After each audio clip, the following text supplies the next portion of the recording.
പ്രേക്ഷകർ കാത്തിരിക്കുന്ന മോഹൻലാൽ ചിത്രങ്ങളിൽ ഒന്നാണ് എമ്പുരാൻ. ചിത്രത്തിൻ്റെതായി പുറത്തുവരുന്ന ഓരോ അപ്ഡേറ്റ്സിനും സോഷ്യൽ മീഡിയ വൻ സ്വീകാര്യതയാണ് ലഭിച്ചുകൊണ്ടിരിക്കുന്നത്. മോഹൻലാലും പൃഥ്വിരാജും തന്നെയാണ് ചിത്രത്തിന്റെ ഏറ്റവും വലിയ ഹൈലൈറ്റ്.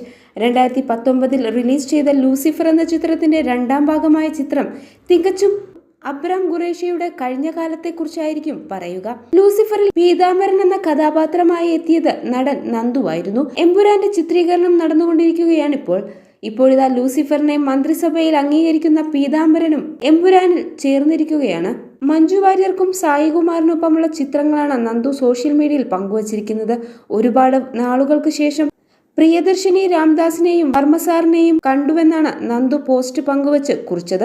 അതേസമയം നന്ദുവിനെ വീണ്ടും കണ്ടുമുട്ടിയതിന്റെ സന്തോഷം മഞ്ജു വാര്യറും പങ്കുവച്ചിട്ടുണ്ട്. ആശീർവാദ് സിനിമാസും ലൈക്ക പ്രൊഡക്ഷൻസും ചേർന്നാണ് ചിത്രം നിർമ്മിക്കുന്നത്. ഹിന്ദി, തമിഴ്, തെലുങ്ക്, കന്നഡ ഭാഷകളിലും ചിത്രം പ്രദർശനത്തിനെത്തും. 2019 ലൂസിഫർ പ്രദർശനത്തിനെത്തിയത്. മുരളി ഗോപിയാണ് തിരക്കഥ എഴുതിയത്. ടൊവിനോ, ഇന്ദ്രജിത്ത്, ബൈജു, സാനിയ അയ്യപ്പൻ തുടങ്ങിയ നിരവധി പേരാണ് സിനിമയിൽ അണിനിരുന്നത്.